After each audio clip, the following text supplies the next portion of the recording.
नमस्कार, प्रेम जिवाळ्यामध्ये तुमचं खूप खूप स्वागत आहे। आज आपण बनवणार आहोत आळशीची चटणी। तर आळशीची चटणी कशी बनवायची ते बघूया। तर इथे मी आळशी घेतली, ही वजनी 50 ग्रॅम आळशी आहे।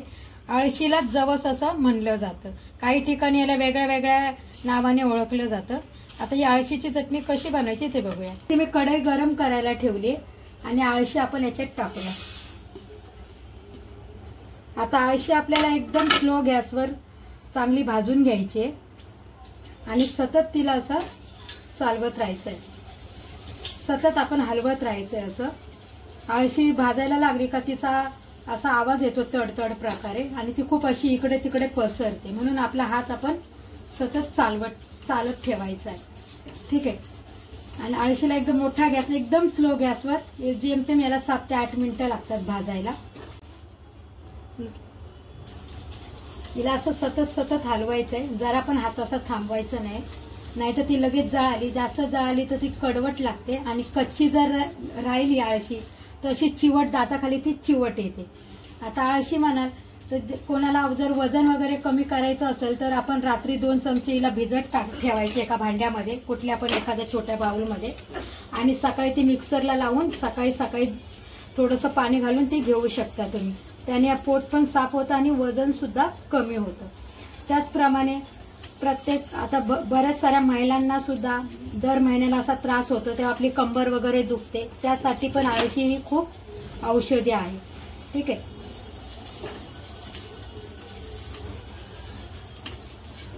आळशी भाजत असताना ना ती अशी तडतड उडते आणि आळशी कशी ओळखायची भाजली का, तर तिचा थोडासा असा कलर पण चेंज होतो आणि अशी तडतड आवाज येतो। आळशीची ही चटणी ना फार छान लागते आणि खरं तर ही थंडीच्या दिवसात, पावसाळ्यात अशी खाली जाते। उन्हाळ्यात ही चटणी फार कमी खायची शक्यता, कारण ही खूप उष्ण असते, त्याच्यासाठी उन्हाळ्यात खाऊ नये, थंडीत किंवा पावसाळ्यातच ही चटणी खाली जाते। आमच्या गावाकडे याचं शेती बनते आळशीची आणि खूप प्रकारे आमच्याकडे खूप चटण्या केल्या जातात अशा वेगळ्या वेगळ्या आळशीच्या। ठीक आहे। आता आळशीचा बघा आवाज येतोय असा तडतड, थोडा यायला लागलाय।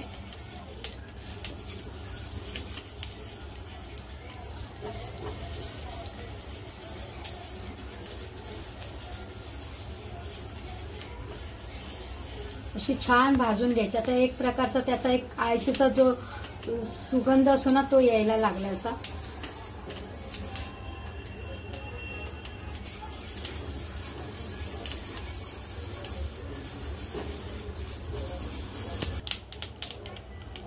बघा एक प्रकारचा असा आवाज यायला लागला आहे आळशीचा आणि तडतड असा पण आवाज येतोय। याचा अर्थच आता ही आपली आळशी भाजून झालेली आहे।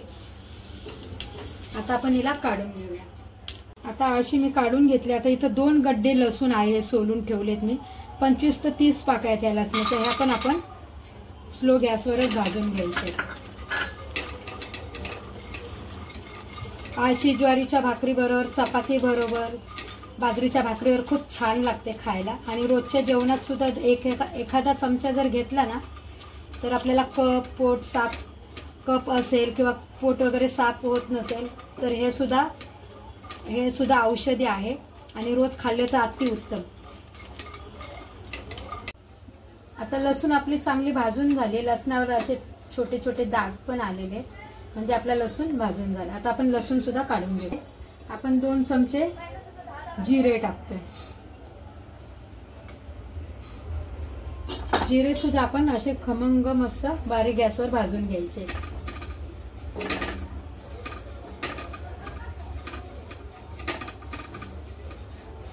जिरे असे तुम्ही कच्चे पण टाकू शकता, पण भाजले ना तर जिऱ्यांचं चव अजून वाढते आणि खायला पण चटणी एकदम रुचकर अशी छान लागते। सगळे साहित्य जर आपण भाजून घेतलं ना की चटणीची एक प्रकारची चव अशी छान वाढते आणि जेवणाला मजा पण मस्त येते। ही चटणी ना औषधी तर आहे पण आपल्या शरीराला पण बरेच फायदे देते, म्हणून मी तर सांगेल प्रत्येक महिलांनी रोज 1 चमचा जरी आपल्या जेवणात ही चटणी घेतली ना तर महिलांचे 100% काही अडचणी असतील ना, कंबरदुखी, सर्दी, पोट साफ होणं, या 100%तल्या निदान 40% तरी कमी होते। ठीक आहे। आता आपले जिरे सुद्धा मस्त भाजलेत, आपण काढून घेऊया। याच्यामध्ये मी ना अर्धी वाटी सुकं खोबरं घालते, म्हणजे चटणी अजूनच रुचकर आणि छान होईल. आता ही खोबरं सुद्धा आपण असं मंद थोडंसं भाजून घेऊया. आता आपलं सुकं खोबरं पण भाजतंय छान, बघा त्याला कलर यायला लागलाय थोडासा असं. आता आपण हे खोबरं सुद्धा काढून घेऊया आणि गॅस बंद करूया. मस्त याला असा छान कलर आलाय, बघू शकता. असं खरपूस मस्त खोबरं भाजलेलं आहे हे बघा छान. आता आपण काढून घेऊया. आता हे सगळे जिन्नस मस्त भाजून झाले आणि आपण याला मस्त असं मिक्स करून घ्यायचं आहे. आणि याला थोडंसं थंड झालं की आपण मिक्सरला लावून घेऊया थोडंसं. आता हे थंड झाले मस्त, आपण मिक्सरला लावून घेऊया. आता हे सगळी चटणी मी या मिक्सरमध्ये काढते. जे जिन्नस आपण भाजले ते एकदम रुचकर लागते ही चटणी खायला.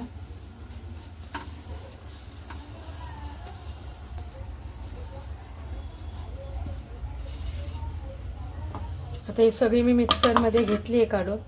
इथे मी आमचूर पावडर घेतली आहे. आमचूर पावडर 1 चमचा टाकते, तुम्हाला आवडत असेल टाका, नाही त्याने चव तर चटणीला एकदम अप्रतिम येते. आणि इथे मी 3 चमचे लाल तिखट टाकते, 3 चमचे लाल तिखट, ठीक आहे.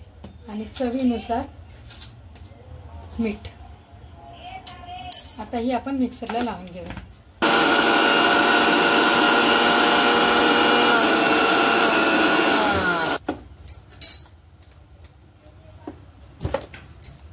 बघू शकता आपली चटणी एकदम बारीक मस्त अशी झालेली आहे.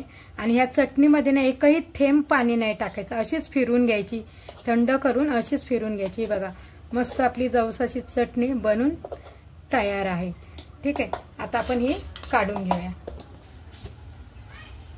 ही बघा आपली जवसाची चटणी मस्त तयार झालेली आहे. आहा, याचा स्वाद तर काय दरवळतोय घरभर. आता मी अशा प्रकारे ही जवसाचीच म्हणजे आळशीची चटणी तयार आहे. Tata bye bye.